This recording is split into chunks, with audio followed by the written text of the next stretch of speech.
आज की कहानी है मिट्टी की सास गांव के एक छोटे से घर में, जहां परंपराएं हवा में घुली रहती थीं। वहीं पली बढ़ी थी सरोजिनी, सुंदर, सुशील और गुणों से भरपूर एक लड़की। उसकी आंखों में सपने थे और हृदय में संस्कारों की गहराई। जब उसकी शादी रवि से तय हुई तो पूरे गांव में खुशियों की लहर दौड़ गई। रवि अपने परिवार के साथ जब सरोजिनी को देखने आए हैं तो सरोजिनी की जिंदगी में जैसे फूलों का गुलदस्ता ही खिल गया हो। वह बहुत खुश थी कि उसकी शादी हो रही है और इतना अच्छा पति मिल रहा है। शादी के दिन जब सरोजिनी ने ससुराल की चौखट पर कदम रखा तो उसकी सास कमला देवी ने उसका बड़े ही प्रेम से स्वागत किया। वो सास नहीं, एक माँ जैसी थी। उन्होंने कहा, बेटी, अब ये घर तेरा है, तो जैसे चाहे वैसे रहे, मुझे कोई तकलीफ नहीं है। बस मेरा और मेरे बेटे का ख्याल रख और अपना भी ख्याल रखना। जो चाहे कर, जो चाहे बना, लेकिन एक बात कहूँ, रोज शाम को मुझसे पूछ लिया कर क्या बनाना है। दोनों सास बहू माँ बेटी की तरह एक दूसरे से बहुत प्यार करती थी और साथ में रहती थी। यही छोटी सी परंपरा सरोजिनी के जीवन का हिस्सा बन गई। हर शाम जब सरोजिनी साड़ी का पल्लू सिर पर रखकर हाथ जोड़कर पूछती, माँ जी, आज क्या बनाऊं? तो कमला देवी मुस्कुराकर कहती, आज कुछ हल्का बना ले बेटी, पर प्यार से बना। जो उसकी सास बताती है वही खाना सरोजिनी पकाती। सरोजिनी, उसका पति और उसके सास तीनों बहुत प्यार से बैठकर खाना खाते। सास बहू का यह रिश्ता धीरे धीरे इतना घनिष्ठ हो गया कि दोनों बिना एक दूसरे के अधूरे लगते। मोहल्ले में सभी उनकी मिसाल देते। सास बेटी जैसा रिश्ता हर किसी का सपना बन गया था। सभी औरतें उन सास बहू के बारे में बात करती और उनकी मिसाल दिया करती थी। सास हो तो कमला जी की तरह और बहू हो तो सरोजिनी की तरह। दोनों में कितना प्यार है, बिल्कुल माँ बेटी की तरह। एक दिन कमला देवी को तेज बुखार हो गया। डॉक्टर ने कहा, उम्र ज्यादा हो चली है, देखभाल में कोई कसर न रहे। सरोजिनी दिन रात सेवा में लगी रही, लेकिन नियति को कुछ और मंजूर था। कुछ ही दिनों में कमला देवी ने अंतिम सांस ली। घर में मातम छा गया। कमला देवी चल बसी और सरोजिनी को अकेला छोड़ गई। सरोजिनी बहुत अकेली हो गई उनके बाद। सरोजिनी का दिल टूट गया। उसका सहारा, उसकी मार्गदर्शक चली गई थी। अब घर उसे वीरान लगता था। कमला देवी की मृत्यु के बाद सरोजिनी गुमसुम रहने लगी। सरोजिनी को कुछ भी समझ में नहीं आता था। वह क्या बनाए और क्या खाए। उसे घर में भी अच्छा नहीं लगता था। खाना बनाने का तो सवाल ही नहीं था।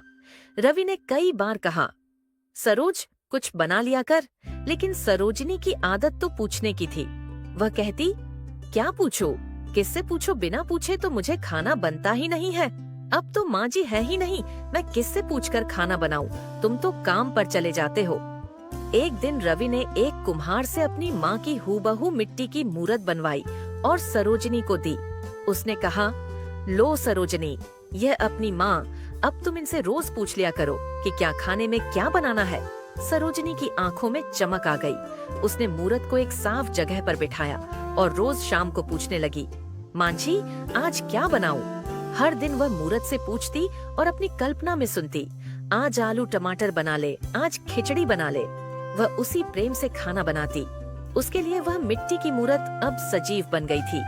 वह उसे मिट्टी की मूरत को ही सच की अपने सांस समझती थी।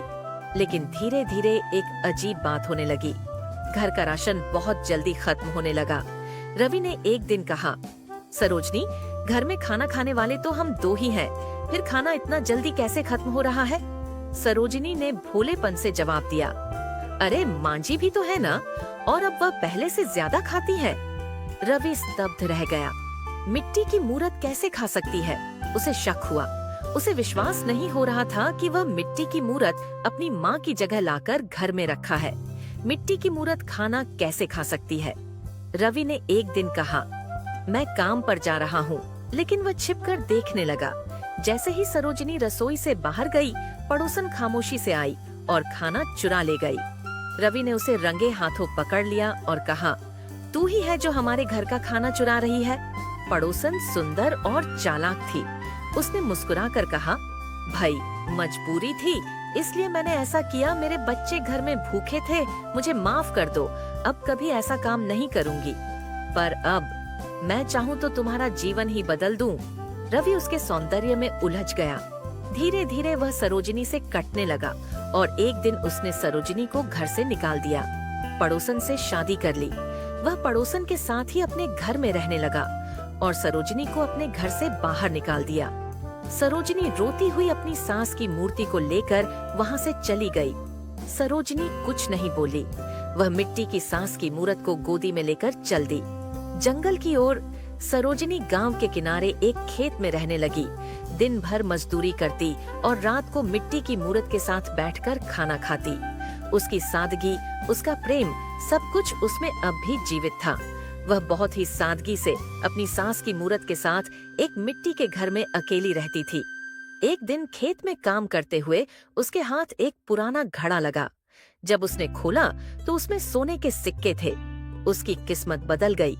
उसने एक सुंदर घर बनवाया, मिट्टी की सास को एक खास स्थान दिया।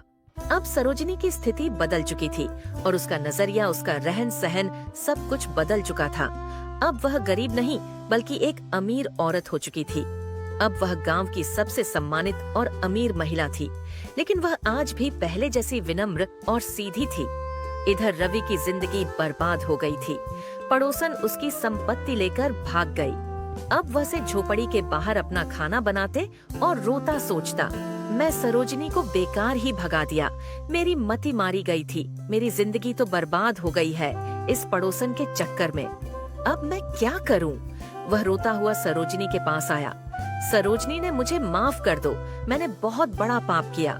सरोजिनी, मुझसे बड़ा पापी कोई नहीं है। तुम चाहो तो मुझे माफ करो, नहीं तो मुझे भगा सकती हो। सरोजिनी की आंखें नम थीं, पर मन में क्रोध नहीं था। उसने कहा, रवि, तुम मेरी गलती नहीं, मेरी परख था। चल घर चले। जब तुमने मुझे छोड़ तो मुझे बहुत बुरा लगा, लेकिन मैं बहुत भोली थी और इस वजह से तुम्हारी और उसे पड़ोसन की चालाकी को समझ नहीं पाई। शायद इसी का फल भगवान ने तुम्हें दिया है और मुझे उसका लाभ मिला है। ठीक है, तुमने जो भी मेरे साथ किया, मैं पलटकर तुम्हारे साथ वह नहीं करूंगी। अब दोनों फिर से एक साथ थे, लेकिन अब रवि बदल चुका था। अब वह जान गया था कि सच्चा रिश्ता सुंदरता से नहीं, सादगी और प्रेम से बनता है। सरोजिनी और मिट्टी की सास के साए में अब वह घर फिर से हंसने लगा, महकने लगा। दोस्तों, यह कहानी सास बहू के रिश्ते को ही नहीं, बल्कि पति पत्नी के रिश्ते की खूबसूरती को भी दिखती है। किसी भी रिश्ते में एक दूसरे पर विश्वास होना चाहिए, लेकिन वह विश्वास अंधविश्वास तक नहीं जाना चाहिए। किसी पर भी आंख बंद करके विश्वास नहीं करना चाहिए। रिश्ता कोई भी हो और कैसा भी हो, हर रिश्ते में थोड़ी सी सतर्कता जरूरी है। आज हम आपको लेकर चलते हैं परियों के जंगल में। चलिए देखते हैं इस अद्भुत जंगल में क्या क्या चल रहा है। किसी समय की बात है, एक ऐसा अद्भुत जंगल था जो साधारण जंगलों से बहुत अलग था। वहाँ की हरियाली सोने सी दमकती थी और नदियों में बहता जल हीरे की तरह झिलमिलाता था। यह जंगल जादुई था क्योंकि यहाँ परियों का वास था। नन्ही नन्ही सुंदर परियां अपनी चमकती पंखों के साथ इस जंगल को महकाती थीं। इस जंगल की रानी थी फैरी, जो अपनी प्रजा की रक्षा करती और सभी परियों का मार्गदर्शन करती। उनके साथ 3 मुख्य परियां थीं, रूही, नूर और कायरा। ये तीनों बहनों की तरह थीं और हर समय जंगल में उड़ती गाती, नाचती और अपनी जादुई शक्तियों से इसे और भी सुंदर बनाती। जंगल में सबसे महत्वपूर्ण स्थान था सोने के आम का पेड़। यह पेड़ अनमोल था क्योंकि इसकी जड़ों में जादुई शक्ति समाई थी, जिससे पूरा जंगल हरा भरा रहता। इसकी शाखाएं सोने की तरह चमकती थीं और इसके फल अमृत के समान मीठे थे।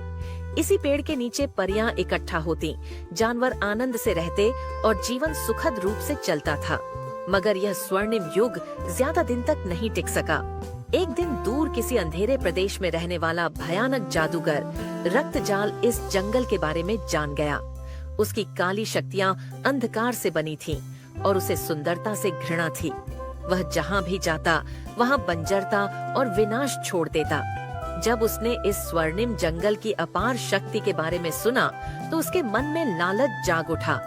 यदि मैं इस जंगल की जादुई ऊर्जा को चुरा लूं, तो पूरी दुनिया पर राज्य कर सकता हूँ।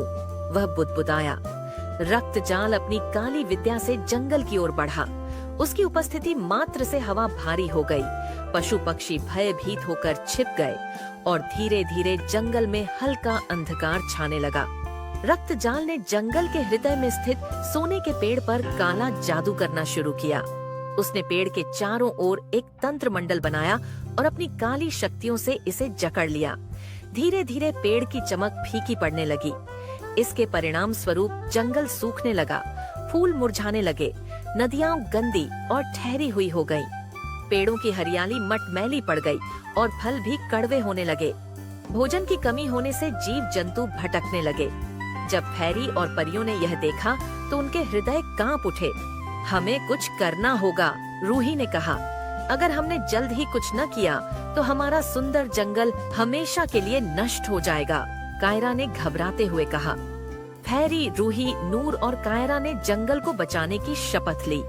हम जंगल की रक्षा करेंगे, चाहे कुछ भी हो जाए, फैरी ने संकल्प लिया। परियों ने पहले जंगल के सभी जानवरों को इकट्ठा किया और उन्हें समझाया कि यह लड़ाई अकेले नहीं जीती जा सकती। हम सबको एक साथ आना होगा, नूर बोली। यदि हम मिलकर काम करें तो हम इस संकट से उबर सकते हैं। जंगल के सभी जीव, शेर, हिरण, हाथी, बंदर और पक्षी परियों के साथ खड़े हो गए। हम भी लड़ेंगे, बूढ़े हाथी गजराज ने कहा। हम पेड़ की रक्षा करेंगे, शेर गरजा। अब युद्ध की तैयारी शुरू हो गई। परियों को झांक था कि मोतियों की झील में अद्भुत शक्ति है। झील में चमकते मोती तैरते थे, जिनमें शुद्ध जादू भरा था। रूही झील तक गई और उसने कुछ मोती इकट्ठे किए। ये मोती जादूगर के अंधकार को नष्ट कर सकते हैं। अब वे लड़ाई के लिए तैयार थीं। परियों और जानवरों ने मिलकर योजना बनाई। हमें जादूगर पर एक साथ हमला करना होगा, फैरी ने कहा। मैं मोती लेकर आगे बढ़ूंगी, रूही बोली। हम जंगल की रक्षा करेंगे, सभी जानवर गरज उठे। अगली रात सभी ने एक साथ मिलकर रक्तजाल पर हमला कर दिया। रक्तजाल ने काले तूफान उठाए, बिजली गिराई, लेकिन परियां अडिग रहीं। रूही ने झील के जादुई मोती हवा में उछाल दिए, जो जादूगर पर गिरने लगे। कायरा और नूर ने अपनी रोशनी से अंधकार को पीछे धकेल दिया। शेर और हाथी ने तंत्र मंडल तोड़ दिया। रक्तजाल चीखा, नहीं, यह संभव नहीं, और उसकी शक्तियां समाप्त हो गईं। रक्तजाल हार चुका था। वह जंगल छोड़कर भाग गया और उसके साथ ही उसका काला जादू भी समाप्त हो गया। सोने का पेड़ पुनः चमकने लगा। जंगल में हरियाली लौट आई। नदियां फिर से झिलमिलाने लगीं। जंगल फिर से अपनी पुरानी स्थिति में लौट आया, बल्कि पहले से भी अधिक सुंदर बन गया। फैरी ने घोषणा की, हमने मिलकर जंगल को बचा लिया।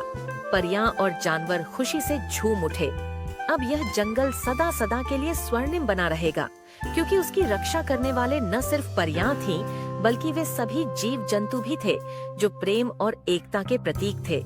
इस प्रकार परियों और जंगल का विजय गान युगों युगों तक गूंजता रहा। दोस्तों, अगर यह कहानी आपको अच्छी लगी हो तो प्लीज चैनल को सब्सक्राइब करें, वीडियो को लाइक करें। ऐसी ही अच्छी अच्छी कहानियाँ हम आपके लिए चैनल पर लाते रहते हैं। Thank you.